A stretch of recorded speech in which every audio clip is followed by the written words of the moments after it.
నమస్తే, welcome to morning analysis. This is Mahalakshmi. ఇక details చూస్తే గతంలో తెలంగాణ నుంచి వలసలు వస్తే కన్నీళ్లు వచ్చేవని, దీంతో గోదావరి జలాలు పట్టుబట్టి తెచ్చుకున్నామని కేసీఆర్ నిన్న ప్రజా ఆశీర్వాద సభలో అన్నారు. తెలంగాణ కోసం 15 ఏళ్ల పాటు ప్రజల్ని కాంగ్రెస్ పార్టీ ఏడిపించిందని ధ్వజమెత్తారు.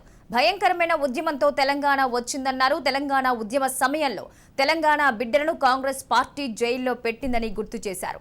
నాడు తెలంగాణ ఉద్యమంలో లేనివారు నేడు మాట్లాడుతున్నారని ఫైర్ అయ్యారు. ఉద్యమ సమయంలో తెలంగాణ గురించి మాట్లాడితే నక్సలైట్లు అని జైల్లో వేసేవారు అని అన్నారు.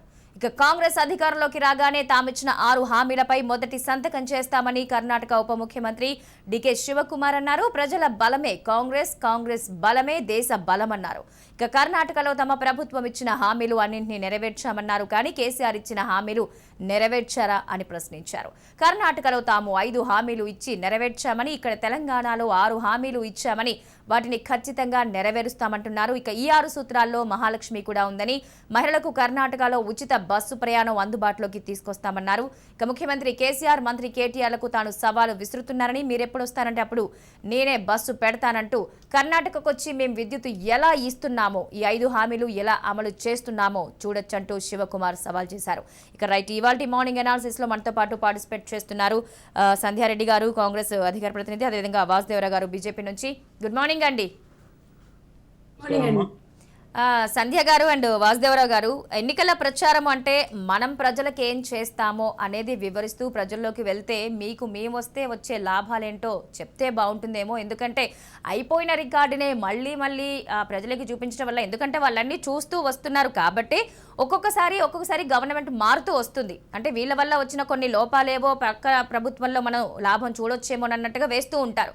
కానీ ఎక్కడికి వెళ్ళినా అవతల పార్టీ, ప్రతిపక్ష పార్టీ ఏం చేస్తోందో, అందులో ఉన్న లోటుపాట్లు ఏంటో అన్నిట్టు చెప్తూనే ఒక రకంగా అధికార పార్టీ వాళ్ళ ప్రచారంతో పాటు పక్క పార్టీ ప్రచారం కూడా చేసేస్తుంది అనుకోవాలా? సంధ్య గారు మీరే అంటారు. ఒకటండి, ఇప్పుడు మీరు గతంలో మీరు చూసిన 6 గ్యారంటీల మీద పదే కేసీఆర్ గారికి ఒక టెన్షన్ పుట్టుకుంది. అరే మొన్న అక్కడ మహారాష్ట్ర నుంచి, అక్కడ కర్ణాటక నుంచి రైతులు అని చెప్పేసి పేడు వాళ్ళను 300 అంట, వాళ్ళే స్వయాన చెప్పిండ్రు. మీ దగ్గర కూడా రికార్డ్స్ ఉండొచ్చు, వీడియోలు కూడా ఉన్నాయి మా దగ్గర. అంటే వాళ్ళు పాపం నిజంగా వాళ్ళు ఏమైనా చెప్తే చెప్పించేటోళ్ళు, వాళ్ళు ఏంటంటే పొట్టకూటి కోసం 300 ఇస్తా అంటే మేము వచ్చినామని చెప్పిండు. ఇంతకన్నా నిదర్శనం ఏం కాదు. కాంగ్రెస్ పార్టీ గెలుస్తుందని చెప్పేసి కేసీఆర్ కి నిద్ర పట్టక, ఏం చేయాలని అర్థం కట్టక ఇష్టానుసారంగా ఆయన ప్రవర్తిస్తున్నాడు. అక్కడ అర్థమైపోతుంది ఏ రకంగా అంటే, కాంగ్రెస్ పార్టీ ఎక్కడికి వెళ్ళినా సరే కాంగ్రెస్ పార్టీ కోట ఎక్కండి ఆగమైపోతారు. కాంగ్రెస్ పార్టీ గెలిస్తే నాకేందని మళ్ళీ బ్లాక్ మెయిలింగ్, నేను ఇంట్లో పోయి వాడుకుంటా, నువ్వు ఇంట్లో వాడుకోకపోతే ఏం చేస్తున్నావు? 10 సంవత్సరాల నుంచి ఫామ్ హౌస్లే వాడుకుంటున్నావు, ఇప్పుడు కొత్తగా పడుకునేది ఏముంది? అది ఇవన్నీ ప్రజలను బ్లాక్ మెయిల్ రాజకీయాలు చేయడం కేసీఆర్ గారికి బాగా అలవాటు అయిపోయింది. ఏదో ఇంతకు ముందు తెలంగాణ సెంటిమెంట్ తోని ఏదో చెప్పేటోడు, ఇట్లా ఆంధ్ర వాళ్ళు కాంగ్రెస్ పార్టీ, అది ఆంధ్ర పార్టీ అని. ఇలా అది కూడా లేదు, అది చెప్పుకోవడానికి ఎక్కడుందండి? ఆల్రెడీ బీఆర్ఎస్ పార్టీ అయింది కాబట్టి ఆయనకి ఏ సోర్స్ లేదు. ఇప్పుడు ఏం చెప్తున్నాడు, మేనిఫెస్టో అనేది నా దగ్గర ఏం లేదు, నేను ఇచ్చిన నేను ఏం చేయబోతున్నా చెప్పేస్తాను, నేను అసలు చెప్పకుండానే అన్ని చేస్తాను అని చెప్పేసి ఏం చేయాలని అర్థం కాక టీఆర్ఎస్ నాయకులకు, అదే ప్రతిసారి కర్ణాటక గురించి చెప్తున్నారు కదా, మేము అడుగుతున్నాం. మరి కర్ణాటక వాళ్ళు వచ్చి పాపము డబ్బులు ఇచ్చి వచ్చిన వాళ్ళే క్లియర్ గా చెప్తున్నారు, మాకు వస్తున్నాయి నెల 2,500 పడుతున్నాయి, మరి బస్సులో ఉచిత బస్సు అంటున్నారు. మీకు అంత ఉంటే రండి మా దగ్గర, మేము సవాల్ విసిరినప్పుడు మరి మీరు స్వీకరించాలి కదా. స్వీకరించకుండా మీ ఇష్టం వచ్చినట్టుగా కాంగ్రెస్ పార్టీ మీద బురద జల్లడం అనేది ప్రజలందరికీ అర్థమైపోయింది. ప్రజలు వీళ్ళ పిచ్చి మాటలు ఎవరు నమ్మరు. ఒక్కసారి సోనియా గాంధీ గారు తెలంగాణ 60 సంవత్సరాల కల్లా నెరవేరిస్తే మళ్ళీ కూడా తెలంగాణకు ఒక అవకాశం ఇచ్చింది. ఆమె తెలంగాణకు వచ్చి చూసి ఆమె చాలా బాధపడుతుంది. అరే తెలంగాణ, నేను ఇచ్చిన తెలంగాణ ఏంది, ఇక్కడ జరుగుతున్నది ఏంది అని చెప్పేసి ఆమె 6 గ్యారంటీలు ఇలా తెలంగాణ ప్రజల కోసం మరొకసారి అవకాశం ఇచ్చింది. ఆ తల్లికి రుణపడి ఉండాలి. ఇలా పోయి ఇలా కుటుంబం మొత్తం పోయి కాళ్ళ మీద వాడి ఫోటోలు దిగేసి అది చేసినోడివి ఇలా నువ్వు ఇన్ని జూటా మాటలు మాట్లాడుతున్నావు. అది నిజం కాదా? 6 గ్యారంటీలు మేము చేస్తాము అని చెప్తున్నాము. సిగ్గు లేకుండా ఈ ప్రభుత్వం ఏం మాట్లాడుతుందండి? కాళేశ్వరం ప్రాజెక్ట్ అంట బాంబులు పెడితే లోపలికి పోతుందండి. బాంబులు పెడితే పైకి లేవాలి కదా, బాంబులు పెడితే కూలిపోయి. అంటే 1,00,000 కోట్ల అవినీతి చేసి ఏమన్నా 1,000, 2,000, 1,00,000, 2 లక్షల ఇల్లు పిల్లర్ కూలిపోవడానికి 1,000 కోట్లు, 30,000 కోట్లతో అయ్యేది 1,00,000 కోట్లు చేసి కాంట్రాక్టర్లకు ఇచ్చి నాణ్యత లేని పిల్లర్స్ పోసి ఎంత ఎంత ఘోరం అండి ఇది. ఎన్ని అబద్ధాలు ఆడుతున్నారు. బాంబు పక్కన బాంబు పెడితే లోపలికి పోతుందా? కొంచెమన్నా చిన్న పిల్లల్ని అడిగిన చెప్తారు. బాంబు పెడితే ఏమవుతుందండి? పైకి లేస్తాయి. నువ్వు ఒక కార్ కింద బాంబు పెట్టినా దేని కింద పెట్టినా పైకి లేస్తుంది, కిందికి పోతుందా? అరే కొంచెమన్నా అక్కడి నుంచి కాళేశ్వరం ప్రాజెక్టు అవినీతి మీద, కాళేశ్వరం ప్రాజెక్టు గురించి నువ్వు అక్కడికి చర్చకు రా. అక్కడి నుంచి కర్ణాటక పోదాం. కర్ణాటక పోతే చెప్తారు కదా, రండి మా బస్సులోనే తీసుకుపోతాము, మా కార్లనే తీసుకుపోతాము, తీసుకుపోయి మీకు చూపిస్తాం. తెలంగాణ ప్రజలకు నిజంగా వాళ్ళు చెయ్యట్లేదు అంటే మీరు సవాల్ విసిరినప్పుడు స్వీకరించాలి. అది స్వీకరించకుండా మీ ఇష్టానుసారంగా మీ ఇష్టం వచ్చినట్టుగా మాట్లాడితే మీరు కాదు 6 గ్యారెంటీలు నమ్మేది, తెలంగాణ ప్రజలు నమ్ముతున్నారు. వాళ్ళకి అర్థమైపోయింది. మేము పెద్ద పెద్ద హామీలు ఇవ్వలేదండి బిలో పవర్టీ వాళ్ళకు. నిజంగా బడు బలహీన ఆయల కోసము సంక్షేమం మీద మాకు మాత్రమే ఒక అవగాహన ఉంది. ఇలా బీఆర్ఎస్ పార్టీకి లేదు. బీఆర్ఎస్ పార్టీ ఎంత మోసం చేసింది. 100 హామీలు ఇచ్చి 10 నెరవేర్చి 90 పెండింగ్ లో పెట్టింది. ప్రతి దగ్గర మీరు చూస్తున్నారండి, రైతులను బ్లాక్ మెయిల్ చేస్తున్నారు. రైతులను బ్లాక్ మెయిల్ చేసి మీకు రైతు బంధు కట్ చేస్తారని. ఎవరు చెప్పాడు రైతు బంధు చేస్తారని? మేమే ఇస్తున్నావు. నువ్వు 10,000 ఇస్తూ మేము 15 ఇస్తూ నువ్వు 16 అన్నావు. ఇన్ని అబద్ధాలు ఒక్కటి కాదు. ఎన్ని జూటాకోరు మాటలు మాట్లాడి నీ ఇష్టానుసారంగా ఇలా ఏదో మాట్లాడేసి తెలంగాణ కాదు. ఇలా తెలంగాణలో అసలు మీ మినిస్టర్లు ఎక్కడ చూసినా మినిస్టర్లు ఓడిపోతామంటున్నారు. సిట్టింగ్ వాళ్ళు ఓడిపోయి ఎంత వ్యతిరేకత ఉంది. అది చూసుకున్నావా? అది చూసుకోవు. ఎంతసేపటికి నేను ఎర్రగుండా అనుకుంటావు కదా, నల్లగా చూసుకోవు ఎప్పుడు. ఇవన్నీ చూసుకోకుండా మాట్లాడేసి ఇలా బతుకమ్మను ఇలా ఓవైసీ గారు ఎంత బతుకమ్మని ఆవలేనని చేశాడు తెలుసా అండి? ఎంత దౌర్భాగ్యం అండి. అలాంటి వాళ్ళతో మీరు పొత్తు పెట్టుకుంటారు. ఇదా మీరు తెలంగాణ? ఇదేనా మీరు చూసుకోండి ఒకసారి. బతుకమ్మ అంట, ఆయన బతుకమ్మ కూడా అననీక రాకుండా కవిత బతుకమ్మ అని ఇట్లా ఎక్కరించుకుంటా చేశారు. అంటే ఇలా కవితను కాదు, బతుకమ్మ అనేది తెలంగాణ ఆడపిల్లలను అవమానపరిచినట్టు. అలాంటి వ్యక్తులతో మీరు నీచ రాజకీయాలు మీరు చేస్తారు. మేము సింగిల్ గా కాంగ్రెస్ పార్టీకి మేము 100 సార్లు చెప్పినాం, మళ్ళీ చెప్తున్నాము. కాంగ్రెస్ పార్టీకి ప్రజలే ముఖ్యమండి, ప్రజల సంక్షేమం ముఖ్యము. 100% ఇచ్చిన తెలంగాణని మేము సహకారం చేస్తాము. ఎక్కడ వెళ్ళినా ప్రచారానికి నేను వెళ్ళేసి వచ్చాను నిన్న ఖమ్మం. ఎక్కడ పోయినా యువత మొత్తం ఎంత ఆనందంతో ఉన్నారు. నిజంగా కాంగ్రెస్ గవర్నమెంట్ వస్తే ఉద్యోగాలు వస్తాయి మా పిల్లలకు, మేము అవకాశం ఇస్తాము. ఇవాళ చెప్తున్నాడు, ఎక్కడ పోయినా ఒక్కొక్క ఎంపీలో 100 కోట్లు పెడతారట. సిగ్గుందా వీళ్ళకి? 100 కోట్లు అంటే ఏంది? 1,00,000 రూపాయలు అనుకుంటున్నారా? ఎవరి సొమ్మది? ఇలా తెలంగాణ దాచుకొని తిన్న సొమ్మును 100 కోట్లు పెడతారు. పెట్టండి, సరే. మా వాళ్ళకు నియోజకవర్గ ప్రజలకు ఎట్లా మీరు న్యాయం చేయలేదు. వాళ్ళు తీసుకుంటారు, వాళ్ళు ఇచ్చే డబ్బు తీసుకుంటారు. వాళ్ళ ఇంట్లోకి వెళ్ళి కాదు కదా ఎమ్మెల్యేనో లేకపోతే కేసీఆర్ కుటుంబం, కేసీఆర్ తాత బొడ్లో నుంచి తీసిచ్చేది కదా. తెలంగాణను దోచుకున్నారు. తెలంగాణ సంపద మా వాళ్ళకి ఇవ్వండి, పర్వాలేదు. కానీ ఓటు మాత్రం కాంగ్రెస్ పార్టీకి వేస్తామని ప్రజలల్లో, నేను తాండాలలో కూడా వెళ్ళి చూశాను, వాళ్ళు చెప్తున్నారు. వాళ్ళని చూస్తే చాలా తాండాలను గ్రామ పంచాయతీలు అన్నాడు, మౌలిక వసతులు అన్నాడు. ఎన్ని అబద్ధాలు ఆడినా. KG to PG అన్నావు, ఎక్కడ పాడైంది KG to PG? ఉన్న దాంట్లో సక్కాలేదు. గవర్నమెంట్ స్కూల్లో యూనిఫామ్లే. ఇప్పటి వరకు గురుకుల స్కూల్ ఓపెన్ అయ్యి 6 నెలలు 7 నెలలు అయింది. ఇప్పటి వరకు ఆ పిల్లలకు స్కూల్ యూనిఫామ్ గతిలేవు. నీ ముఖానికి ఇంకేదో చేస్తా, వాళ్ళకి ఏదో పెడతా, ఆహారం పెడతా, ఇది పెడతా అని డంబాచారాలు మోసినావు. పిల్లల నోట్లో మట్టి కొట్టు తింటురు. ఇలా నీ బిడ్డ ఇల్లేడా, నీ కొడుకు ఇల్లేడా, నీ ఫామ్ హౌస్ ఏడా, నీ ప్రగతి భవన్ ఎక్కడా, నీ 2,000 ఎకరాలు ఎక్కడా? ఇంత ఘోరాతి ఘోరంగా మీరు మాట్లాడుకుంటూ ఇన్ని తీస్తూ ప్రజలను ఎన్ని రోజులు మోసం చేస్తారు? ప్రజలు గమనించలేదా? రైట్ సంజయ్ గారు, వాసుదేవరావు గారితో కూడా మాట్లాడదాం. వాసుదేవరావు గారు, మీరేమంటారు? అంటే ప్రతిపక్షాలనే టార్గెట్ చేస్తూ అధికార పక్షం ఇదైతే సాగుతోంది ప్రచారం అయితే. రైట్, అమిత్ షా వచ్చి వెళ్ళిన తర్వాత బీజేపీ క్యాడర్లో ఎలాంటి కొత్త ఉత్సాహాన్ని నింపారు? ఆయన ఎప్పుడు వచ్చినా ఒక వేవ్ అయితే తీసుకొస్తూ ఉంటారు బీజేపీ నేతలందరిలో కూడా. సో ఆయన చేసిన ఒక హామీ అంటే సంక్షేమ పథకాలకి సంబంధించి కాకుండా ఒక బీసీ వ్యక్తిని ముఖ్యమంత్రిని చేస్తాను అని చెప్పి ఆయన సవాల్ చేశారు. అంటే దళిత సీఎంని ఎలా అయితే మీరు చేస్తానని మాట తప్పారు, మేము మాట తప్పము, చేసి చూపిస్తామంటూ అమిత్ షా చెప్పారు. ఈ నేపథ్యంలో అంటే దీని నుంచి వచ్చిన వాదన కూడా ఏమైతే ఉందో, మీరేం చేయలేరు కాబట్టే బీసీ నేత అనేది ఒకటి తీసుకొచ్చి ప్రజల్లో ఓట్లు దండుకునే ప్రయత్నం చేస్తున్నారు, ఇంకా మీకు వేరే ఆప్షన్ లేదు అన్నట్టుగా అధికార పార్టీ అంటుంది. మీరేమంటారు? ముందుగా రాజ్ న్యూస్ ప్రేక్షకులకి అలాగే తోటి ప్యానలిస్టులందరికీ కూడా నమస్కారాలు. మీరు ఏదైతే అంటే లాస్ట్ ప్రస్తావించింది ముందుగా ప్రస్తావిస్తాను. మీరు అధికారంలో రారు కాబట్టి బీసీ నేతని ముఖ్యమంత్రిగా ప్రకటిస్తున్నారు అని చెప్తున్నారు కదా. అంటే మరి మీరిద్దరు అధికారంలోకి వస్తారని చెప్తున్నాం కదా. కాంగ్రెస్ నేనే అధికారంలోకి వస్తాను, బీఆర్ఎస్ నేనే అధికారంలోకి 3వ సారి ముచ్చటగా వస్తాను. ఇక బీఆర్ఎస్ వైఫల్యాలన్నీ ఇప్పుడే సంజయ్ రెడ్డి అక్క అంటే నేను చేయాల్సిన పని లేకుండా అక్కే చేసేసింది కాబట్టి మరి వీటన్నిటినీ దృష్టిలో పెట్టుకొని మీరు గెలుస్తామని చెప్తున్నారు కదా, మరి మీరు ఒక బీసీని ముఖ్యమంత్రిగా చేస్తారనేది మొదటి ప్రశ్న. ఎందుకు చేయకూడదు? మరి మీరు చేస్తామని చెప్పండి సార్. మేమంటే అధికారం రానని మీరు చెప్తున్నారు కదా, మీరు అధికారంలోకి వస్తామని ఘంటాపదంగా చెప్తున్నారు. అంటే ఇది మేమే అంటే మేమే అంటున్నారు కాబట్టి మరి మీరు ఎందుకు చేయరంటున్నారు? మీరు చేస్తామని దమ్ము ధైర్యం ఉంటే మీరు చెప్పండి. ఈ దేశానికి ఒక బీసీ ప్రధానమంత్రిని చేసింది భారతీయ జనతా పార్టీ. చెప్పింది చేసింది, ముందే ఎలక్షన్ ముందు చెప్పాం, ప్రధానమంత్రి చేశాం. మీరు చేయడానికి సిద్ధంగా ఉన్నారని మొట్టమొదటి ప్రశ్న. అది ప్రజలు అడుగుతున్నారు. సరే, మీరు చెప్పే మాటలని బాగా వింటున్నారు, బాగానే ఉంది. వాళ్ళకి సీట్లు రావు, 10 సీట్లు రావు, 20 సీట్లు రావు, 30 సీట్లు రావు అని చెప్పుకుంటూ వస్తున్నారు కాబట్టి, మీకు వందల సీట్లు వస్తాయని చెప్తున్నారు కాబట్టి, మరి మొట్టమొదటి మీరు బీసీ ముఖ్యమంత్రి ప్రకటించే దమ్ము ధైర్యం ఉందని అడుగుతున్నాను. ఇంతవరకు ఈ రాష్ట్రాన్ని కాంగ్రెస్ పార్టీ అంటే అన్డివైడెడ్ ఆంధ్రప్రదేశ్ ని దాదాపు 11 సార్లు, నాకు తెలిసినంత వరకు 11 సార్లు పరిపాలించింది. ఈ 11 సార్లలో ఎప్పుడైనా సరే ఒక బీసీ ముఖ్యమంత్రిని చేసిందా? అలాగే మరి తెలుగుదేశం పార్టీ ఒక 10 సంవత్సరాలు అంటే అన్డివైడెడ్ మొత్తం వాళ్ళు 15-20 సంవత్సరాలు వాళ్ళు చేశారు. ఇప్పుడు 10 సంవత్సరాలు బీఆర్ఎస్ పార్టీ ఈ 10వ సంవత్సరం నడుస్తుంది.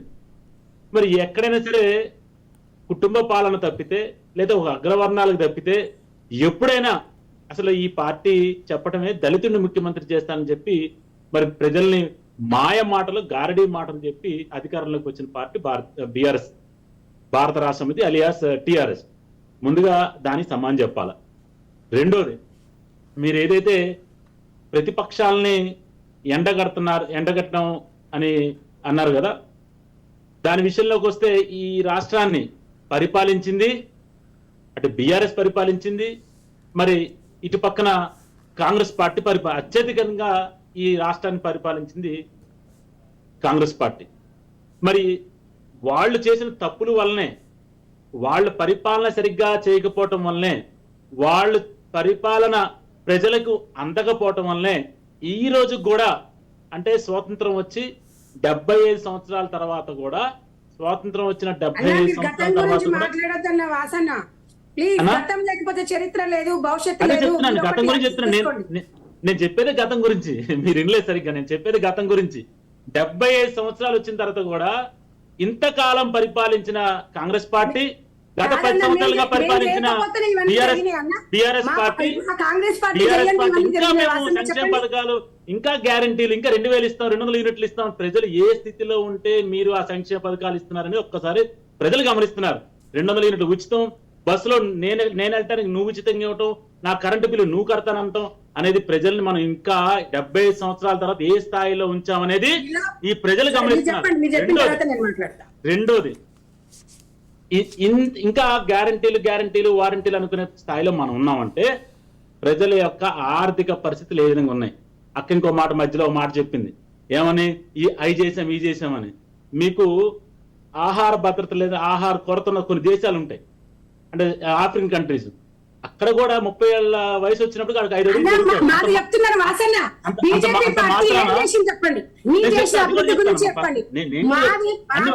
మీరు అడిగినన్ని చెప్తాను. మీరు అడిగినన్ని చెప్తాను. మీరు అడిగినన్ని చెప్తా. సంధ్య గారు, వాసుదేవరావు గారు మాట్లాడతారు, నేను కూడా ఛాన్స్ ఇస్తాను, మాట్లాడివ్వండి. మీరు అడిగినన్ని లిస్ట్ చెప్తా నేను. ఇప్పుడు కొన్ని ఆఫ్రికన్ కంట్రీస్ ఉంటాయమ్మా. ఆఫ్రికన్ కంట్రీస్ లో ఏంటంటే ఆహారం కూడా సరిగ్గా దొరకదు. అక్కడ ఏమవుతుందంటే మీరు 20-30 ఏళ్ళు చూస్తే 5 అడుగులు ఉంటాడు. అంత మాత్రాన్ని ఇవ్వండి మేము మా పరిపాలన 5 అడుగులు పెరిగారంటే కుదరదు. న్యాచురల్ ప్రాసెస్ లో 50-70 సంవత్సరాల తర్వాత నేను ఒక ఇల్లు కట్టించాను లేదా ఒక ప్రాజెక్ట్ కట్టించాను. 70 సంవత్సరాలు ఇది. You are not talking about 1 year, 2 years, 3 years. ఏమి చేయకపోయినారు కొన్ని న్యాచురల్ ప్రాసెస్ లో అయిపోతాయి. అవి చెప్పి మరి ఇన్ని చేసిన వాళ్ళ తర్వాత ఈ రోజు కూడా మీరిచ్చే ఉచితాలకి ప్రజలు ఎందుకు ఎదురు చూస్తున్నారు అనేది మొట్టమొదటి ప్రశ్న. ఏమైపోయింది? ఇప్పుడు మనం ఎన్నో స్కీములు, ఎన్నో స్కాములు, ఇంకా స్కాములు చేసుకుంటూ ఈ యొక్క ప్రజల యొక్క ఆస్తుల్ని, ప్రజలకు రావాల్సిన డబ్బుల్ని దోచుకుంటూ, ఇంకా ప్రజలను మభ్యపెడుతూ మరి ఇంకా స్కీములు అనుకుంటూ తీసుకొస్తుంది అటు కాంగ్రెస్ పార్టీ.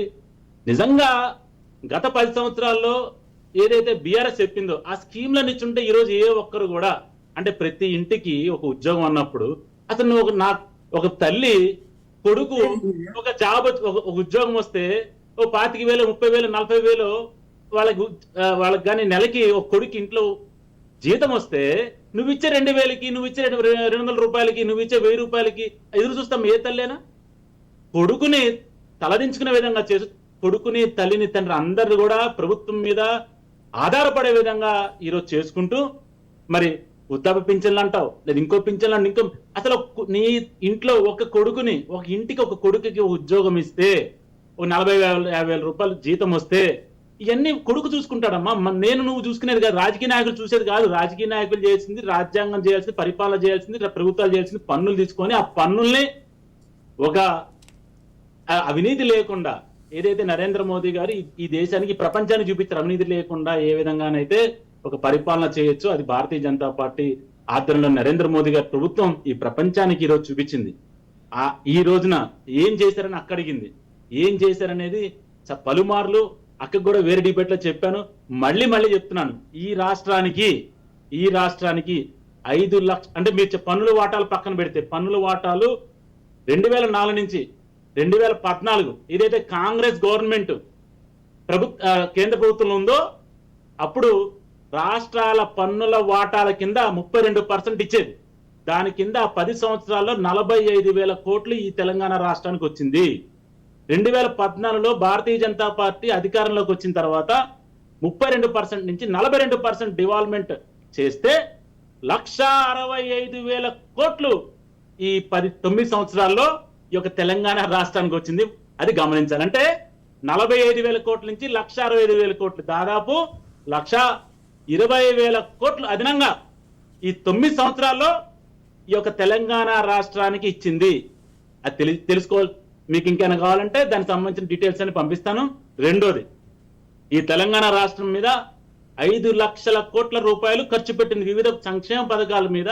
ఈ యొక్క తెలంగాణ రాష్ట్రంలో 5 లక్షల కోట్లు ఖర్చు పెట్టింది. అన్ని కూడా డైరెక్ట్ బెనిఫిట్ స్కీమ్సే. ఇంకో రాజకీయ నాయకుడికో లేకపోతే ఇంకొక ఎమ్మెల్యే చెప్తేనో, ఇంకో ఎంపీ చెప్తేనో, లేదా కార్పొరేటర్ చెప్తేనే ఇచ్చే పథకాలు కాదు. ఏవి కూడా direct benefit transfer scheme, DBT scheme కింద వారి వ్యక్తిగత బ్యాంక్ అకౌంట్లలోకి ఎప్పుడైతే నరేంద్ర మోదీ గారు జన్ధన్ ఖాతాలను ఓపెన్ చేస్తే నవ్విన ఈ ప్రతిపక్షాలు ఈ రోజు ఆ తల్లి అకౌంట్ లోకి తీరాగా కేంద్ర ప్రభుత్వం నరేంద్ర మోదీ గారు ఇచ్చిన ఏదైతే మరి వారికి ఉన్న ఇన్సెంటివ్స్ అన్ని కూడా ఆ అకౌంట్ లోకి వస్తున్నాయి. ఈ రాష్ట్ర ప్రభుత్వానికి అభివృద్ధి కోసం ఏదైతే కాళేశ్వరం లేదా ఇంకా 3-4 ప్రాజెక్టులు చెప్పి దండుకుంటున్నాడో 9,80,000 కోట్ల రూపాయలు ఈ తెలంగాణ ప్రభుత్వంకి వివిధ రూపాల్లో కేంద్రం నుంచి అప్పిచ్చింది ఈ యొక్క కేంద్ర ప్రభుత్వం, భారతీయ జనతా పార్టీ. మరి ఈ యొక్క రాష్ట్రంలో ప్రజలకి అది ముద్ర లోన్లు కావచ్చు, లేకపోతే ప్రధానమంత్రి స్వయం నిధి కావచ్చు, అనేక పథకాల కింద 9,25,000 కోట్ల రూపాయలని రుణాలుగా ఇచ్చింది ఈ యొక్క కేంద్ర ప్రభుత్వం, భారతీయ జనతా పార్టీ, నరేంద్ర మోదీ గారి ప్రభుత్వం. అదేవిధంగా ఇక్కడ ఏదైతే రైతుల ఉత్పత్తులను కొనడానికి ఈ 9 సంవత్సరాల్లో 1,50,000 కోట్ల రూపాయలు వెచ్చించి మరి ఈ యొక్క రైతులను ఆదుకుంది కేంద్ర ప్రభుత్వం. ఇక మౌలిక సదుపాయాల గురించి చెప్తే ఈ రోజున ఇంతకు ముందు 12 కిలోమీటర్లు అంటే సగటున ఈ భారతదేశంలో 2014కి కాంగ్రెస్ ప్రభుత్వం ఏదైతే ఉందో సగటున రోజుకి 12 కిలోమీటర్లు వేస్తే ఇప్పుడు 36 కిలోమీటర్లు సగటున జాతీయ రహదారులు వస్తున్నాయి. ఒక్క మాట చెప్పాలా, అక్కకి 2014కి అంటే 65 సంవత్సరాలు మీ పరిపాలనలో మధ్యలో భారతీయ జనతా పార్టీ 3 సంవత్సరాలు 4 సంవత్సరాలు చేసింది. మీరు వేసిన జాతీయ రహదారులు 50,000 కిలోమీటర్లు. మీరు ఒక్కసారి మీ కంప్యూటర్ ముందో లేదా మీ గూగుల్ మీద కొట్టండి, ఈ రోజు జాతీయ రహదారులు ఎన్ని వేల కిలోమీటర్లు ఉన్నాయో. ఈ రోజు 1,00,000 కిలోమీటర్లు దాటింది. 9 సంవత్సరాల్లో మీరు 65 సంవత్సరాల్లో వేసిన జాతీయ రహదారులు ఈ 9 సంవత్సరాల్లో డబుల్ అయింది. తర్వాత ఇంకొక 50,000 కిలోమీటర్లు ఇప్పుడు వివిధ రూపాలు అంటే కన్స్ట్రక్షన్ స్టేజ్ లో ఉందంటే మీరు 65 సంవత్సరాలు ఈ దేశాన్ని పరిపాలించి ఒక 50,000 కిలోమీటర్లు జాతీయ రహదారులు వేస్తే మీ అక్క ఈ రోజు చెప్తుంది, నిన్న ఖమ్మం వెళ్ళొచ్చు అని చెప్పింది, చాలా సంతోషం. అక్క మరి గుండె మీద చేసుకొని చెప్పాలి, మాకు ఖమ్మం వెళ్ళేటప్పుడు హైదరాబాద్ నుంచి ఖమ్మం వరకు జాతీయ రహదారి ఎలా ఉంది, సూర్యాపేట నుంచి ఖమ్మం దాకా ఎలా ఉంది, ఎంతసేపు పట్టిందని అక్క చెప్పాలా. ఎందుకంటే ఈ రోజున ఈ యొక్క ఖమ్మం వరకు ఓన్లీ ఖమ్మం, ఎందుకంటే నేను ఖమ్మం నుంచి వచ్చే కాదు ఖమ్మం గురించి చెప్తాను. ఒక్క విషయం చెప్తాను. ఖమ్మంకి ఐదు జాతీయ రహదారులు అంటే ఖమ్మం కనెక్ట్ చేస్తూ 5 జాతీయ, ఒకటి Khammam to Suryapet, Khammam to Kodad, Khammam to Warangal, Khammam to మన ఇంకొక 2 ఖమ్మం నుంచి 5 రహదారులు, 5 పక్కలకి 5 రహదారులు వేసి దాదాపు 10,000 కోట్ల రూపాయల పని అంటే జాతీయ రహదారులు. ఈ రోజు మీరు చూడండి, ఎక్కడి నుంచి ఎక్కడికి వెళ్ళాలని ఈ రాష్ట్రంలో బుయ్యి అనుకుంటే ఇప్పుడు రేపు ఎన్నికల ప్రచారాలకి అక్క వెళ్తున్నారు, అన్న వెళ్తున్నారు, అందరు వెళ్తారు. ఇవన్నీ కూడా జాతీయ రహదారులే కాకుండా ప్రధానమంత్రి గ్రామీణ సడక్ యోజన కింద కూడా అటల్ బిహారీ వాజ్పేయి గారి పేరు మీద అంటే వారు తీసుకున్న నిర్ణయంతో ఈ రోజు గ్రామాల్లో కూడా మరి రోడ్లు వేస్తున్న పరిస్థితి భారతీయ జనతా పార్టీది. అతి ముఖ్యమైనది హెల్త్ సబ్జెక్ట్ ఏదైతే ఉందో అది స్టేట్ సబ్జెక్ట్, అది రాష్ట్ర సబ్జెక్ట్ కింద వస్తుంది. కానీ ఈ రోజు పల్లె దవాఖానా, బస్తీ దవాఖానా అని చెప్పి మరి ఎన్ని వందల కోట్లు ఈ యొక్క హెల్త్ కి ఇస్తుందో ఈ రోజు అక్క గమనించాలి. అదేవిధంగా ఆయుష్మాన్ భారత్ మరి 2 లక్షల రూపాయల ఆరోగ్యశ్రీని 5 లక్షలు చేయమని చెప్పి ఆయుష్మాన్ భారత్ పథకం కిందకి రమ్మని చెప్పి ఈ యొక్క రాష్ట్ర ప్రభుత్వాన్ని గత 5-6 సంవత్సరాలుగా బతిలు మాట్లాడుతుంటే ఈ ఎన్నికల ముందు ఒప్పుకొని ఇప్పుడు ఆయుష్మాన్ భారత్ లోకి ఈ యొక్క తెలంగాణ రాష్ట్ర ప్రజలు తీసుకొచ్చి మరి ఇంతకాలం ప్రజలు ఏదన్నా ఆరోగ్య సమస్యలు వస్తే 2 లక్షల వరకు, ఆ 2 లక్షలు కూడా ఏ ప్రైవేట్ హాస్పిటల్కి వెళ్ళినా కూడా వారికి ఆరోగ్యం అందే పరిస్థితి లేదు. ఎందుకంటే బిల్లులు బకాయిలు, ఎన్నోసార్లు రోడ్ల మీదకి వచ్చి హాస్పిటల్స్ వాళ్ళు మేము ఇక ఆరోగ్యశ్రీ కింద మేము పనిచేయము, మేము వైద్యం చేయమని చెప్పి కొయ్యో మొర్రో అని మొత్తుకుంటే మరి ఈ రోజున మరి తెలంగాణ ప్రభుత్వం ఇప్పటికీ ఎన్నికల ముందన కళ్ళు తెరిచి ఆ ప్రజలు మళ్ళా తిరగబడతారని చెప్పి ఆయుష్మాన్ భారత్ కి ఈ రోజు ఒప్పుకోవడం జరిగింది. ఇలా చెప్పుకుంటూ పోతే మరి కిషన్ రెడ్డి గారు మా రాష్ట్ర అధ్యక్షులు, కేంద్ర మంత్రివర్యులు మరి చెవిటోడు ముందు శంఖం ఊదినట్టు అయిపోతుంది. ఎన్నిసార్లు మాట్లాడినా గాల్లోనే ఉంటున్నాయి కానీ ఎవరికి అర్థం చేసుకుని ఒప్పుకునే సంస్కారం లేదు. కాబట్టి ఒక పుస్తకాన్ని మంచిగా శుభ్రంగా తెలుగులో మంచి అక్షరాలతో ఏ డిపార్ట్మెంట్ కి ఏ స్కీమ్ కింద లేకపోతే ఏ మౌలిక సదుపాయాలు ఇచ్చామో ఈ యొక్క తెలంగాణ ప్రభుత్వానికి, తెలంగాణ రాష్ట్రానికి అని చెప్పి చాలా స్పష్టంగా ఉంది. మీకు కూడా ఒక పుస్తకాన్ని పంపిస్తాను, చదవండి. దాంట్లో మీకు ఏదైనా అభ్యంతరం ఉన్నా, దాంట్లో ఏదైనా తప్పు అనిపిస్తే ఎక్కడికైనా ఛాలెంజ్ చేయండి, లేదా ఏ కోర్టుకి వెళ్ళినా సరే దాన్ని ఆ నెంబర్లన్నీ ప్రూవ్ చేసుకునే దమ్ము, ధైర్యం అదంతా కూడా భారతీయ జనతా పార్టీ సిద్ధంగా ఉందని రైట్. వాసుదేవరావు గారు మనతో పాటు పార్టిసిపేట్ చేయడానికి బీఆర్ఎస్ అధికార ప్రతినిధి కర్నే అరవింద్ గారు కూడా సిద్ధంగా ఉన్నారు. నమస్తే అండి Arvind garu, welcome to morning analysis. Arvind garu, ప్రచారం ఏ విధంగా దూసుకుపోతోంది? At the same time KCR చేసే ప్రతి ప్రకటన కూడా అంటే ఓటర్లలో కొత్త జోష్ నింపేలాగా అధినేత ప్రయత్నిస్తూ ఉంటారు. కానీ చేసిన సంక్షేమ పథకాల వివరణ ఇస్తూ వెళ్తే బాగుంటుందేమో, కానీ ప్రతిపక్షాలని కూడా ఇప్పటికీ టార్గెట్ చేస్తూ అదే చెప్తూ ఉంటే అది మీకు మైనస్ కదా? ఎందుకంటే ఒక పక్కన మీ అభివృద్ధి మీరు చెప్తూ పక్కన వాళ్ళు కూడా ఇది చెయ్యలేదు అని అన్నప్పుడు మనలో ఉన్న లోటుపాట్లు కూడా కొన్ని అక్కడ కనిపించే అవకాశం ఉంది. అంటే ఒక రకంగా మన జుట్టు మనమే ప్రజల చేతిలో పెడుతున్నట్టు కూడా అవుతుంది కదా, మీరేమంటారు?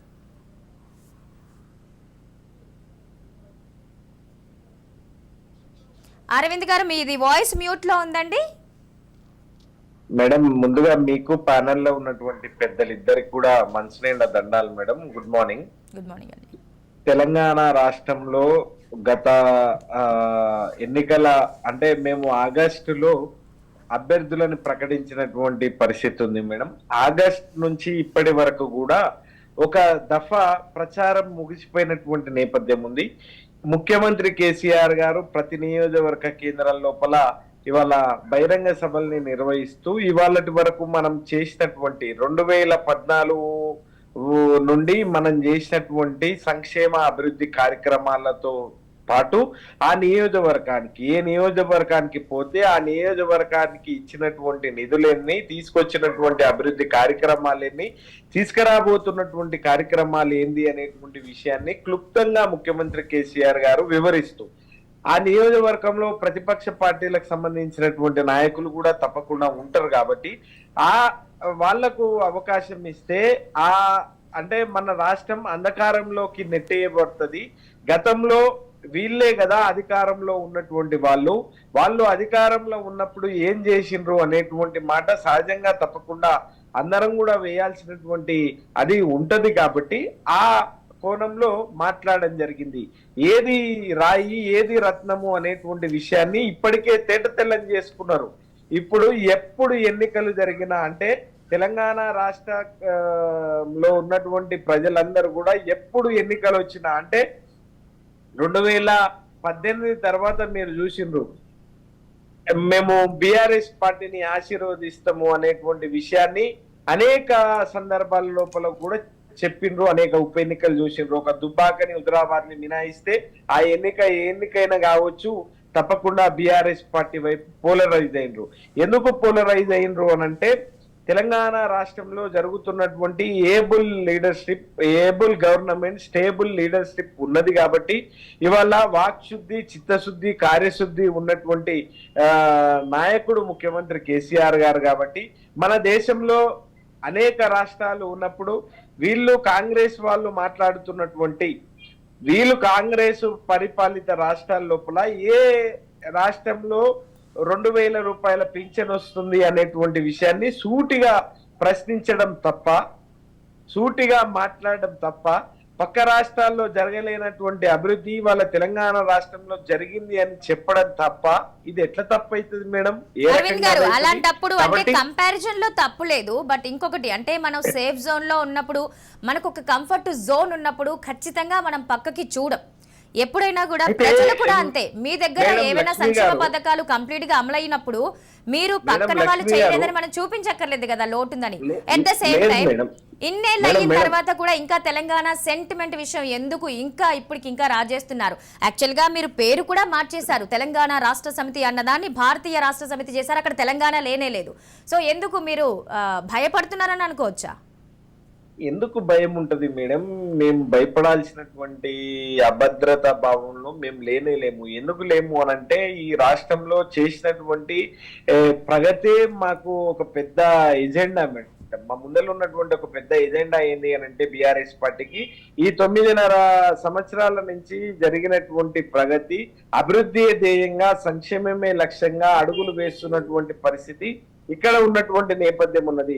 ఎట్టి పరిస్థితిలో మేము అభద్రతా భావంలోకి లోను కాము. ఎందుకు లోను కాము అనేటువంటి విషయం చెప్తా ఉన్నాము అంటే ఎస్ పేగు బంధం ఉన్నటువంటి పార్టీ మేడం. ఎస్ ఇవాళ టిఆర్ఎస్ పార్టీ బీఆర్ఎస్ పార్టీ కావచ్చు గాక, టిఆర్ఎస్ పార్టీ బీఆర్ఎస్ పార్టీ కావచ్చు గాక. ఎందుకు బీఆర్ఎస్ పార్టీ అయింది అంటే ఈ దేశంలో ఉన్నటువంటి అనేక రాజకీయ పార్టీలు కావచ్చు, ఈ దేశంలో ఉన్నటువంటి అనేక రాష్ట్రాలన్నీ కూడా మాకు తెలంగాణ మోడల్ కావాలి అని కోరుకున్నప్పుడు తప్పకుండా ఆ మోడల్ చేసేటువంటి కార్యక్రమం లోపల మన దేశంలో అనేక వనరులు నీళ్లు నిధులు అనేక వనరులు ఉన్నాయి అనేటువంటి విషయాన్ని ముఖ్యమంత్రి కేసీఆర్ గారు చెప్పిండ్రు. దానికి ఉదాహరణగా అనేక ప్రయత్నాలు కూడా మేము చేస్తున్నాం. కానీ ఈ రాష్ట్రానికి పేగుబంధమైనటువంటి బీఆర్ఎస్ పార్టీ కాబట్టి తప్పకుండా ఉంటది మేడం. ఎవరు తెచ్చిండ్రు ఎవరు చేసిండ్రు అనేటువంటి విషయం సాక్షాత్తు ఈ రాష్ట్రంలో ఉన్నటువంటి అన్ని వర్గాల ప్రజలకు తెలుసు కాబట్టి అన్ని వర్గాల సంక్షేమమే లక్ష్యంగా అభివృద్ధి ధ్యేయంగా పోతున్నటువంటి బీఆర్ఎస్ పార్టీ అయితేనే మాకు శ్రీరామ రక్ష, ముఖ్యమంత్రి కేసీఆర్ గారి నాయకత్వం అయితేనే మాకు శ్రీరామ రక్ష అనేటువంటి పద్ధతిలో ఇవాళ తెలంగాణలో ఉన్నటువంటి అన్ని వర్గాలు ఉన్నటువంటి నేపథ్యం ఉన్నది. క్షేత్రస్థాయిలో పోయి చూసుకోవాలి మేడం. వాస్తవ అవాస్తవాలు ఏంది అనేటువంటి విషయాన్ని క్షేత్రస్థాయిలో పోయి చూసుకున్నప్పుడు మాత్రమే అది అవగాహతం అవుతుంది. కాబట్టి క్షేత్రస్థాయిలో ఉన్నటువంటి లబ్ధిదారులు ఇవాళ గొప్పగా ఆశీర్వదిస్తున్నటువంటి నేపథ్యం ఉన్నది. వాళ్ళందరూ కూడా తప్పకుండా మేము బీఆర్ఎస్ పార్టీని కడుపులో పెట్టి చూసుకుంటాం. ఇవాళ ఎట్టికైనా మట్టికైనా మనోళ్ళు ఉండాలి అనేటువంటి భావన వాళ్ళు వ్యక్తం చేస్తున్నటువంటి నేపథ్యం ఉన్నది.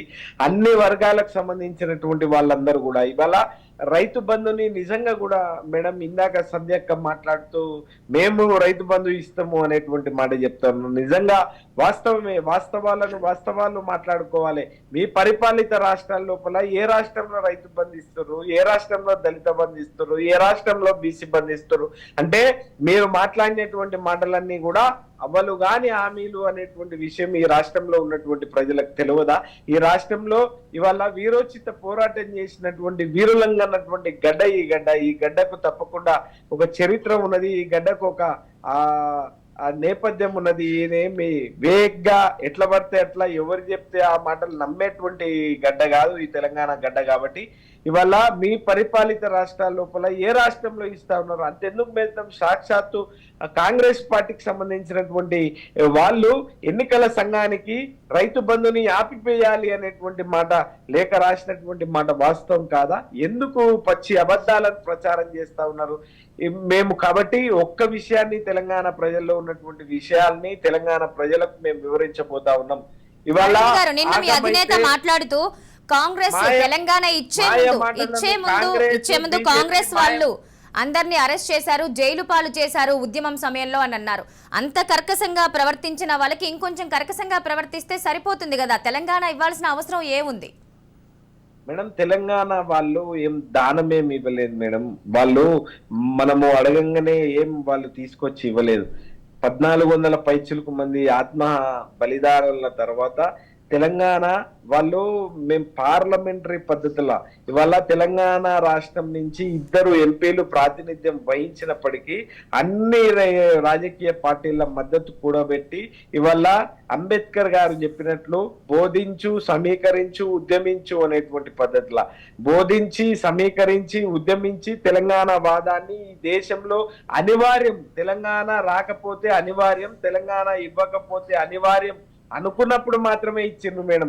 ఈ సీమాంధ్ర పాలకులు అనేక రకాలుగా అడ్డుపడ్డప్పటికీ కూడా అలాంటప్పుడు ఉమ్మడి రాష్ట్రంలో జరిగినన్ని బలిదానాలు, ఆత్మహత్యలు ఇప్పుడు తెలంగాణ వచ్చిన తర్వాత సస్యశ్యామలం అయిపోయిందా? ఎవరు చేసుకోలేదా? మేడం ఇవాళ తప్పకుండా మీరు అంటున్నటువంటి మాట నేను ఇప్పుడే చెప్పేటువంటి మాట నేను చెప్పినటువంటి కవిత్వం కాదు. ఇవాళ సాక్షాత్తు మన వీళ్ళ పార్టీకి సంబంధించి ఇవాళ కాంగ్రెస్ పార్టీకి సంబంధించినటువంటి అధ్యక్షుడు మన మల్కాజ్గిరి పార్లమెంట్ సభ్యుడిగా వివరిస్తా ఉన్నాడు. ఆయన పార్లమెంటులో అడిగినటువంటి ప్రశ్న ఇవాళ తెలంగాణలో బలిదానాలటువంటి సంగతి ఏంది, ఈ దేశంలో బలిదానాల సంగతి ఏంది అని అనుకున్నప్పుడు ఇవాళ రైతు ఆత్మహత్యలు కానివ్వండి, లేదు అనుకుంటే ఇంకెవరైనా అతివృష్టి అనావృష్టి వచ్చి ఎవరైనా ఆత్మహత్యలు ఎక్కడ ఉన్నాయి అని రేవంత్ రెడ్డి గారు అడిగినటువంటి ప్రశ్నకు సమాధానం ఇస్తూ ఎవరు కేంద్ర మంత్రులు పార్లమెంట్ నుంచి ఆన్ ది రికార్డ్ లో ఉన్నటువంటి నేపథ్యం ఏముంది అంటే తెలంగాణ రాష్ట్రం వచ్చినాక లేదు అనుకుంటే 2014 తర్వాత అతి తక్కువ లేదు అనేటువంటి విషయం వాళ్ళు కూడా చెప్పలేదు, నేను కూడా మాట్లాడతలేను. కానీ అతి తక్కువ ఆత్మ బలిదానాలు చేసుకున్నటువంటి, ఆత్మహత్యలు చేసుకున్నటువంటి రాష్ట్రం ఈ మొత్తం సువిశాల భారతదేశంలో ఏదైనా ఉంది అంటే అది కేవలం తెలంగాణ రాష్ట్రమే అనేటువంటి విషయాన్ని చెప్పడం జరిగింది. ఇది నేను చెప్పినటువంటి కవిత్వం కాదు, ముఖ్యమంత్రి కేసీఆర్ గారు మాట్లాడినటువంటి మాటలు కావు, ఇవాళ పార్లమెంట్ నుంచి వస్తున్నటువంటి మాటలు. అయితే ఓవరాల్ గా తెలంగాణ రాష్ట్రం వచ్చినాక ఈడ రైతు బంధు ఇచ్చి ఇవాళ రైతులకు బంధువు అయిపోయిండు ముఖ్యమంత్రి కేసీఆర్ గారు, దళిత బంధు ఇచ్చి దళితులకు బంధువు అయిపోయిండు ముఖ్యమంత్రి కేసీఆర్ గారు, బీసీ బంధు ఇచ్చి బీసీలకు బాంధవుడు అయిపోయిండు ముఖ్యమంత్రి కేసీఆర్ గారు. ఇలా అన్ని వర్గాలకు సమన్యాయంతో న్యాయం చేస్తున్నటువంటి ముఖ్యమంత్రి కేసీఆర్ గారు. మేడం అసలు నిజంగా ఇది కలనా నిజమా? ఇవాళ 14 TDS గా ఉన్నటువంటి ఫ్లోరోసిస్ బాధ నల్గొండ జిల్లాలో మెడలు వంకరవై వాళ్ళు పడ్డటువంటి దుస్థితి, మా ప్రాంతంలో పడ్డటువంటి దుస్థితి అంతా ఇంత కాదు. ఇవాళ మునుగోడు, దేవరకొండ ఈ ప్రాంతాలకు పిల్లనియాలంటే కూడా భయపడినటువంటి నేపథ్యం ఉన్నది. కానీ తెలంగాణ రాష్ట్రం ఏర్పడ్డాక గౌరవ ముఖ్యమంత్రి కేసీఆర్ గారి ముందు చూపుతోని, ఆయన విజన్ తోని ఇవాళ చోటుప్పల్లో ఒక పెద్ద పైలాన్ని ఏర్పాటు చేసుకొని ఆ ఉమ్మడి నల్గొండ జిల్లాలోని మునుగోడు, దేవరకొండ ఈ ప్రాంతాల్లో 14 TDS గా ఉన్నటువంటి ఫ్లోరోసిస్ బాధని శాశ్వతంగా నిర్మూలించినటువంటి ముఖ్యమంత్రి కేసీఆర్ గారు నాయకత్వం కావాలి అనేటువంటి కోరుకుంటున్నటువంటి నేపథ్యం ఉంది. గివి కాదా, గివి సరిపోదా? ఇవాళ తల్లి పిల్లలు ఇద్దరు కూడా కాళ్ళు బయటకు పెట్టకుండా నేను ఇంటింటికి నల్లా నీళ్ళు ఇస్తా, ఇయ్యకపోతే ఎన్నికల లోపల నేను ఓట్లు అడగా అనేటువంటి దమ్మున్నటువంటి ముఖ్యమంత్రి ఈ సువిశాల భారతదేశంలో ఎక్కడైనా ఉన్నదా? అది కేవలం ముఖ్యమంత్రి కేసీఆర్ గారు కారా? ఇట్లా ఒకటా, రెండా, మూడా, ఇట్లా ఎన్ని విషయాలు మేడం, ఎన్ని సంక్షేమ అభివృద్ధి సంధ్యా రెడ్డి గారితో మాట్లాడే ప్రయత్నం చేసినటువంటి చేద్దాం. నేపథ్యం ఉన్నది. సంధ్య గారు,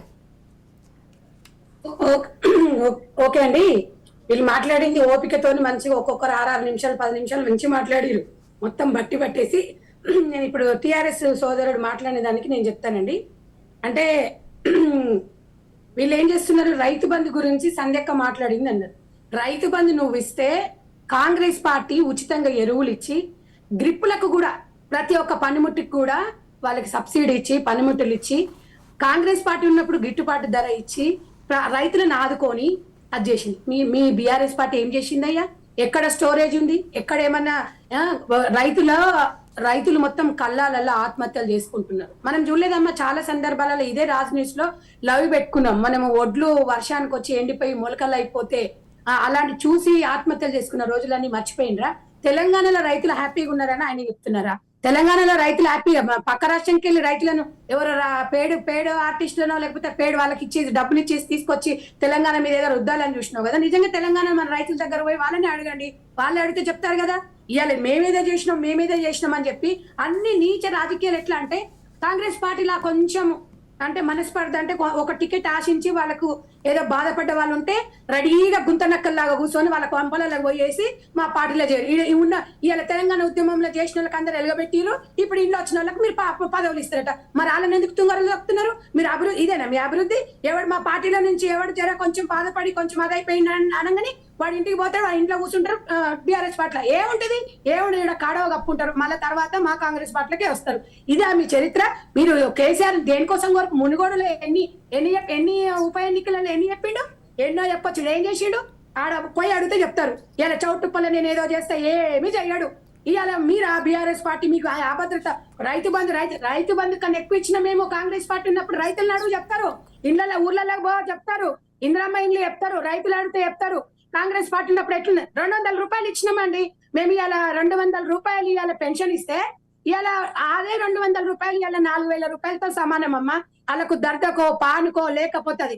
ఇందాక బీజేపీ సోదరులు కూడా చెప్తున్నారు ఉచిత పథకాలు ఇస్తామని చెప్తున్నారు. ఉచిత పథకాలు అంటే 200 రూపాయలు నిజంగా కూడా ఇంటికి కొడుకులు లేకుండా వాళ్ళకి నిజంగా ఇబ్బందులు పడే వాళ్ళకు ఉంటే మేము ఏదో ఆసరా పెన్షన్ లాగా ఇచ్చినాం. ఈ రోజు మేమిచ్చినాం అని చెప్పుకుంటున్నారు బీఆర్ఎస్ పార్టీ వాళ్ళు. మేము 4000 ఇస్తున్నాం, మేము 2000 ఇస్తాం, మేము ఇంకా 5000 ఇస్తాం. అసలు పనికి మాల గ్యారంటీలు అని చెప్పిండు కదా.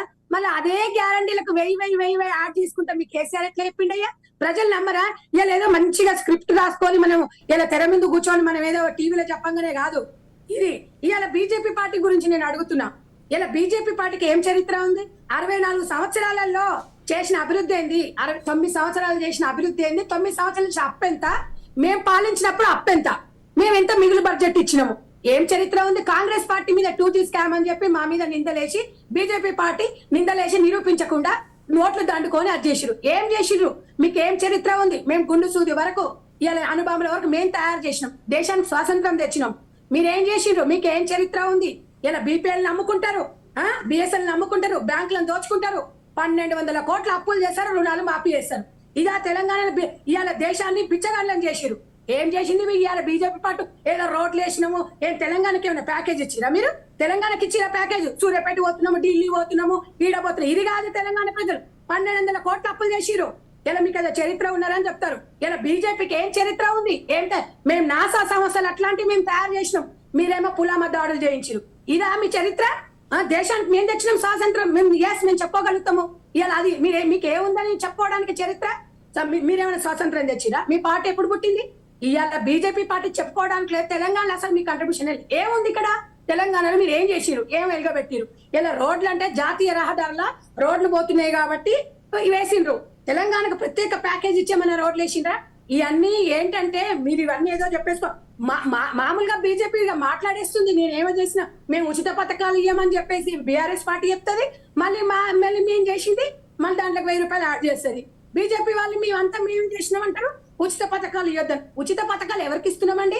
కోట్లు సంపాదించడానికి ఇవ్వట్లేదు. 100% బిలో పవర్టీ వాళ్ళకు ఆదుకోవాల్సింది రాజ్యాంగంలో ఉంది, ఆదుకోవాల్సింది 100%. ఏ గవర్నమెంట్ ఆ గవర్నమెంట్. మేము ఉచితంగా మా కోసం ఇవ్వట్లేదు, మేము కంటిన్యూ చేస్తాం.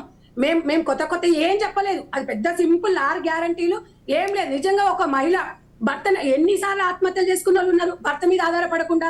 ఇంటికి భర్త ఎక్కడో వెళ్ళిపోతే, చిన్న పిల్లలు ఇంట్లో ఉంటే ఓ బిస్కెట్ కో, ఓ ఛాయకో, లేకపోతే ఓ చాక్లెట్ కో, పెన్సిల్ కో, పెన్నుకో మేము 2,500 రూపాయలు ఇస్తున్నాం కర్ణాటకలో. అదే తెలంగాణ అమలు పరుస్తామన్నా మీకెందుకు అంత బాధ, మీకెందుకు అంత నొప్పి?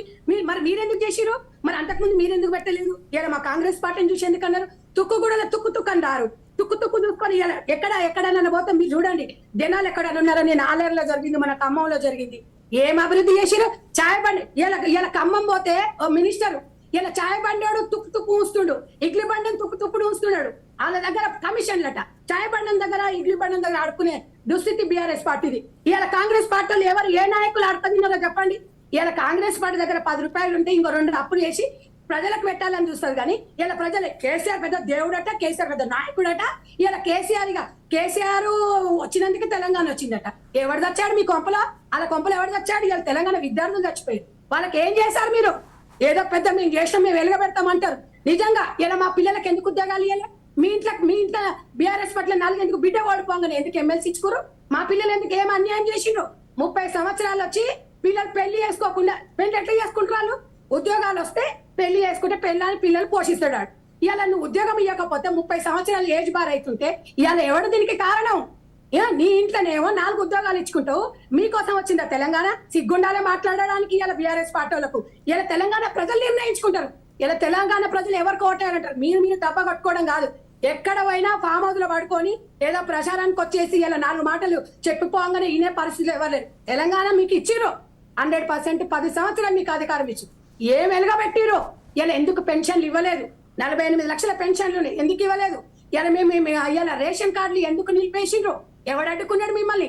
మా అమాయంలో రేషన్ షాప్ కి పోతే ఒక బీద బడు బలహీనమైన వర్గాల వాళ్ళు పోతే 9 రకాల ఐటమ్స్ ఇచ్చేటోళ్ళు. పండుగ వస్తుందంటే, నెల వస్తుందంటే నూనె, పప్పులు, ఉప్పులతో మీ మొక్కలకు ఇచ్చిండ్రా చెప్పండి. ఏమి ఇచ్చినామని? ఇదేనండి కావాల్సింది. ఆసరా లేని వాళ్ళకి మనం ఆదుకోవడము, బిలో పవర్టీ వాళ్ళకు ఆహార భద్రత కూడా ఏర్పాటు చేసినాం. మేము రేషన్ షాపులలో పెన్షన్ మీరు అంతకే 7 ఏళ్ళుగా పెట్టిరు. ఫస్ట్ ఇచ్చిందే తప్ప పెండింగ్ పెట్టేసి ఇలా కాంగ్రెస్ పార్టీ అడ్డుకున్నా. అది 12వ రైతు బంధు పట్ట అడ్డుకున్నా. కొంచెమన్నా బుద్ధి ఉందా? మా రేవంత్ రెడ్డి గారు ఒకటే చెప్పారు, మేము ఆపినామని మీరు చెప్పుకున్నంత ఈజీ ఉండదండి. దాంతో సహా మేము అధికారంలో వచ్చిన తర్వాత దాంతో సహా మేము రైతు బంధు ఇస్తామని చెప్పింది. మేము రైతు బంధు ఇవ్వగానే తెలంగాణ మొత్తం తెల్లగా అయిపోతుందా? ఇలా రైతు ఏం చేస్తున్నారు? ఈ చైతం ఇస్తున్నారు, ఈ చైతం తీసుకుంటున్నారు. రాష్ట్రంలో ఎంత నూనె ప్యాకెట్ ఎంత ఉంది? పప్పు ఎంత ఉంది? జిఎస్టీ రాష్ట్ర ప్రభుత్వంలో వేయట్లేదా? మీరు క్యాన్సిల్ చేయండి. ఇలా పెట్రోల్ డీజిల్ ఎంత ధరని? ఇలా టమాటా 60 కాంగ్రెస్ ప్రభుత్వంలో ఎంత ఉంది? మీరు అది పోల్చుకోవాలి బ్రదర్. ఒక్కసారి మీరు మీ ఆత్మ పరిశీలన చేసుకోవాలి. తెలంగాణ వచ్చిన తర్వాత 10వ తరగతి చదివితే పిల్లలకు ఉద్యోగాలు వస్తాయని నమ్మిరు పాపం. తెలంగాణ వస్తే ఇలా ఇండ్లు చీప్ అయిపోతాయి, రెంట్లు చీప్ అయిపోతాయి. పిల్లలు ఊర్లలోకి వెళ్ళి వచ్చి హైదరాబాద్ లో కిరాయి తీసుకున్నాయి. ఏ రకంగా సుక్కలు అందుకున్నాయి? ఇలా సామాన్యునికి ఎక్కడైనా ఉందా? సామాన్యుడు బతికే అంత పరిస్థితి తెలంగాణలో ఉందా? ఏ మహిళ అభివృద్ధి చూసిండ్రు? 50% మహిళలే ఉన్నాం. ఏ మహిళకు మీరు అభివృద్ధి చూసిండ్రు? ఏ మహిళకు మీరు ఉపాధి పథకాలు ఏమైనా పెట్టిరా? స్కిల్ డెవలప్మెంట్ ఏమైనా పెట్టారా? మహిళల్ని ఎక్కడ డెవలప్ చేసిండ్రు మీరు? ఇవన్నీ మీరు అన్ని చెప్పుకోరు. అంటే మహిళ అంటే బిడ్డనే కేసీఆర్ బిడ్డ బతుకమ్మ చేసుకుంటది, మళ్ళీ ఎమ్మెల్సీ తెచ్చుకుంటది. అంటే మీవేనా? తెలంగాణలో ఆడవాళ్ళు లేరా? ఇలా తెలంగాణలో మా కంట్రిబ్యూషన్ ఏం లేదా మహిళలది? తెలంగాణ వచ్చినందుకు ఒక్కటి మీరు గుర్తు పెట్టుకోవాలి. 6 గ్యారంటీలు 100%. మీరు పక్క రాష్ట్రం గురించి నేను 100 సార్లు చెప్పిన. పక్క రాష్ట్రం గురించో ఈ రాష్ట్రం, పక్క రాష్ట్రం గురించి తెలంగాణ వనరులు వేరు. పక్క రాష్ట్రం గురించి మీరు మాట్లాడొద్దు. కాంగ్రెస్ పార్టీ గురించి అస్సలు మీరు మాట్లాడే హక్కు, నైతిక బాధ్యత కూడా మీకు లేదు. ఎందుకంటే మీరు ఏమి చేయని వాళ్ళు. ఎస్సీలకు మేం చేసినాం, ఎస్టీలకు మేం చేసినాం. 24 లక్షల ఎకరాల భూమిని ఇస్తే ఇలా మీరు కేసీఆర్ గారు ధరణి పేరుతోని భూ సర్వేలు చేపించేసి ఇలా బడా బాబులకు 100 కోట్లకు ఇలా దారదత్తం చేస్తున్నారు. ఎవరు బినామీలు ఉన్నారు? ఎవరు బినామీలు? ఇవన్నీ తెలియదా? తెలంగాణ ప్రజలకు తెలవాల రాజ్ న్యూస్ ద్వారా. ఇలా ఇంత మంచి డిస్కషన్ పెట్టిండ్రు. ఇలా ఎంత నిజంగా ఒక్కొక్క దగ్గర వెళ్ళి చూస్తే తెలుస్తుంది పరిస్థితి ఎట్లా ఉంది. ఒక్కొక్క మంత్రి ఎంత అవినీతి చేసిండు, ఒక్కొక్క ఎమ్మెల్యే ఎంత చేసిండు. నిజంగా చెప్తున్నా కదా, ఒక్కొక్క దగ్గర ప్రతి దగ్గర కేసులు పెట్టేసి అరెస్టులు చేపించేసి బయటకు వెళ్లకుండా చేసి ఎంత చిత్రహింసలు చేస్తాం తెలంగాణలో. తెలంగాణ వచ్చిన తర్వాత ధర్నాలు లేవన్నారు, దీక్షలు వద్దన్నారు. ఇలా ఏం చేస్తారు? ఇలా పిల్లలందరూ రోడ్ల మీదకి వస్తుంటే ఏం చేస్తారు?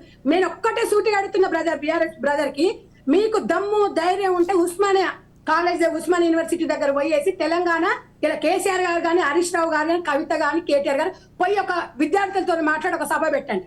దానికి మీరు స్వీకరిస్తున్నారా అనేది మేము అడుగుతున్నాం. మీకు అంత దమ్ము ధైర్యం ఉందా? తెలంగాణ రాకముందు మిమ్మల్ని ప్రజలు ఎత్తులో పెట్టుకున్నారు, ఏం చేసిండ్రు? వాళ్ళ గుండెల మీద దన్నిండ్రు. ఏ ఒక్కరు సంతోషంగా ఉన్నారు? దేనికి మళ్ళీ మీకు అధికారం, దేనికి ఓటమి కానీ అది మీరు చెప్పాలి. ఇవాళ మీరేదో చెప్పేసి రైతు బంధు రైట్ అండి. వాసుదేవరావు గారు చెప్పండి, ప్రతి ఒక్కరు కూడా అంటే హామీలు, సంక్షేమ పథకాలు అనే విషయం పక్కన పెడితే మేజర్గా కావాల్సింది ఎవరికైనా కూడా యువతకి అండ్ ముదుసలి వాళ్ళందరికీ ఇప్పుడు కూడా వైద్యం, విద్యా వైద్యం, ఈ రెండింటికి సంబంధించి మేజర్ హామీలు ఏ పార్టీ నుంచి వస్తున్నట్టుగా కనిపించట్లేదు. మీరేమంటారు? ముందుగా అంటే అక్క మరి ఫ్లోలో అనేసినట్టుంది, మనసులోంచి అని ఉండకపోవచ్చు. పుల్వామా దాడులు భారతీయ జనతా పార్టీ చేయించిందని, అది యావత్ భారతదేశ సైనికుల యొక్క ఆత్మశక్తి దెబ్బతినే స్టేట్మెంట్. అది ఫ్లోలో అని ఉంటే మాత్రం వెనక్కి తీసుకోవాలని మేము ఈ యొక్క రాజ న్యూస్ సందర్భంగా మాట్లాడి, పుల్వామా దాడి భారతీయ జనతా పార్టీ చేయలేదు, అది ఇక భారతదేశ సైనికుల్ని అవమానించినట్టుగా ఇబ్బందిగా ఉంది. మరి మీకు అది కరెక్ట్ అనుకుంటే ఆ స్టేట్మెంట్ మీ విజ్ఞతకి వదిలేస్తున్నాను. రెండోది, మీరు మాకు అబండాలు వేసిరు, ఇవన్నీ చెప్పి ఓట్లు దండుకున్నామన్నాము. మేము దాడులు చెప్పించింది ఎవరిని ఇక్కడ ఎవరిని కించపరిచే ఉద్దేశం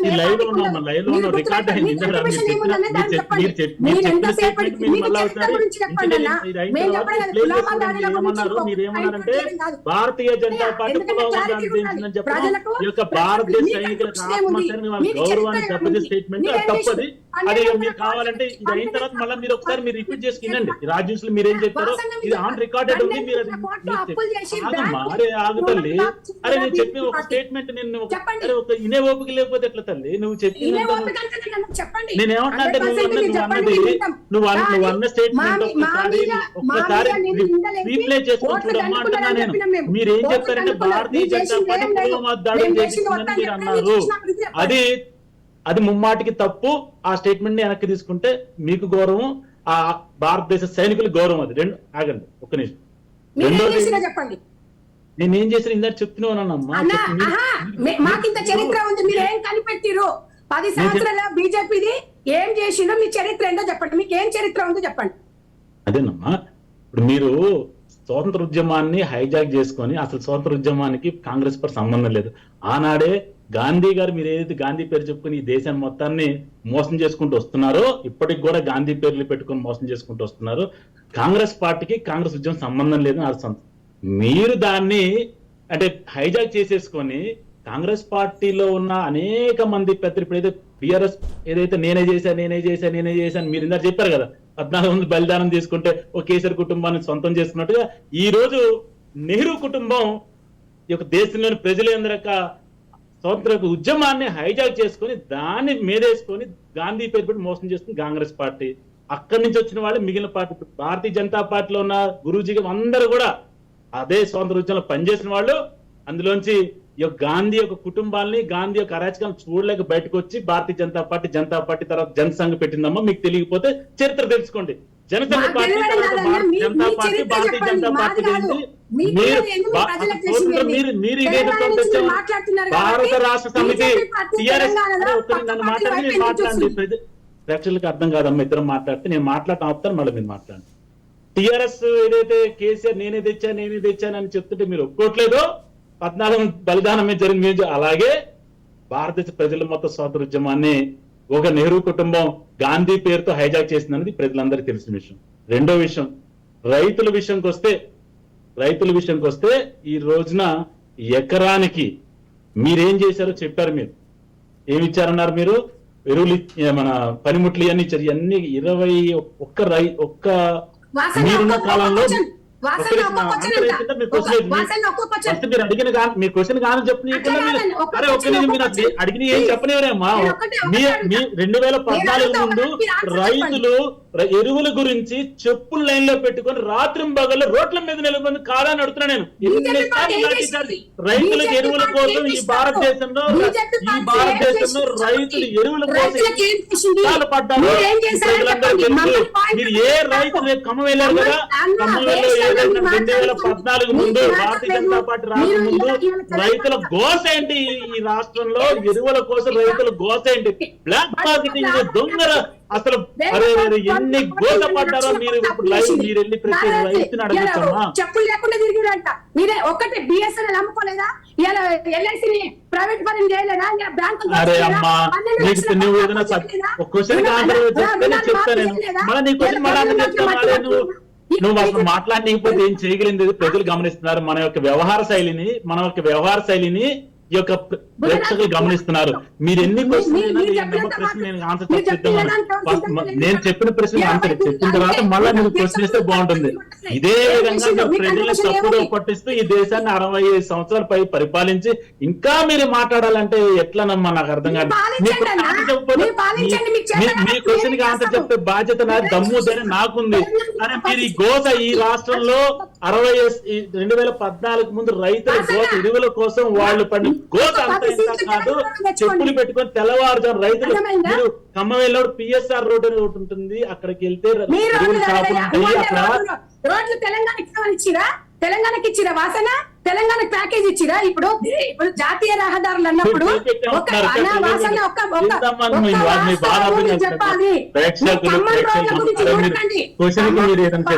ఆన్సర్ చెప్తున్నాను.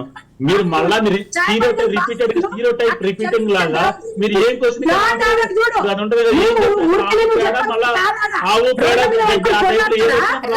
అరవింద్ గారు, రైట్ వాసుదేవరావు గారు అండ్ సంధ్య గారు, ఒక్కసారి అరవింద్ గారు మీ ఫైనల్ వర్డ్స్ ఒకసారి చెప్పండి. ఫైనల్ గా ఎప్పుడు ఇవాళ 3వ తారీఖు నాడు 1వ తారీఖు నాడు ఎన్నికలు ఉన్నాయి. దాంట్లో ఒక్క నిమిషం ఒక్కటి తర్వాత బ్రదర్ ని మాట్లాడేసి, ఎందుకంటే మధ్యలో అసలు అక్కడ నన్ను మాట్లాడడం లేదు. అప్పుడేమో ఆ గోస.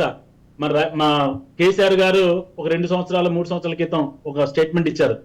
ఈ రేపు పొద్దు నేను ఇచ్చే స్టేట్మెంట్ తో భూమి బద్దలైపోతుంది, ఆ కేసీఆర్ని పుట్టించిందే భగవంతుడు దీనికోసమా అనేది రేపు పొద్దు ప్రజలందరూ అసలు మతి చెలించిపోతారు. ఈ రాష్ట్రానికి కావాల్సిన 20 లక్షల టన్నుల ఎరువుల్ని ఉచితంగా ఇస్తానని చెప్పిండు. దయచేసి అన్నని ఈ రోజు లక్ష్మి గారు నేను చెప్పేసి అయిపోతుంది మాట. ఈ రోజు మీరు ఏదైనా ఒక్క రైతు కన్నా ఒక ఎన్నికలు తెలంగాణ ప్రజలు సిద్ధంగా ఉన్నారు. ఇవాళ ముమ్మాటికి బిఆర్ఎస్ పార్టీ విజయం వరిస్తుంది. ఇది తథ్యం మేడం, ఇది నిత్యం, ఇది సత్యం, ఇది జయం. ఎందుకు నేను ఈ మాట చెప్తున్నాను అనంటే మనది న్యాయపదం, మనది ధర్మప్రదం, మనకు ముమ్మాటికి వరిస్తుంది, మనకే విజయం. కాబట్టి ఇవాళ తెలంగాణ ప్రజల్ని రాజ్ న్యూస్ వేదిక ద్వారా ఒక విషయాన్ని అప్పీల్ చేస్తా ఉన్నా. రకరకాల వ్యక్తులు వచ్చి రకరకాల మాటలు మాట్లాడుతారు. మీకు ఇప్పటికే రాయి ఏంది రత్నం ఏంది అనేటువంటి విషయం మీకు అవగతం అయిపోయింది. కాబట్టి మోసపోతే గోసపడతాం. తప్పకుండా ఇవాళ గొప్పగా అభివృద్ధి చేస్తున్నటువంటి బిఆర్ఎస్ పార్టీని గొప్పగా ఆశీర్వదించమని చెప్పి ఈ వేదిక ద్వారా నేను తెలియజేస్తా ఉన్నా madam. Right Arvind, thank you so much అండి. అరవింద్ గారు, సంధ్య గారు అండ్ వాసుదేవరావు గారు మార్నింగ్ అనాలిసిస్ లో మాతో పాటు పార్టిసిపేట్ చేసినందుకు థ్యాంక్ యూ సో మచ్. ఏ పార్టీకి ఆ పార్టీ మేకపోతు గాంభీర్యం అయితే ప్రదర్శిస్తుంది. మా సంక్షేమ పథకాలే మమ్మల్ని గెలిపిస్తాయని ఉన్న లోటుపాట్లని ఎవరు కూడా బయటికి చెప్పకుండా పక్క పార్టీ లోటుపాట్లని హైలైట్ చేస్తూ తమ ప్రచారాన్ని అయితే ముందుకు తీసుకెళ్తున్నారు. కానీ జనం ఎటువైపు ఉంటారు అనేది వేచి చూడాలి. ఇది ఇప్పటి వరకు నా మార్నింగ్ అనాలిసిస్.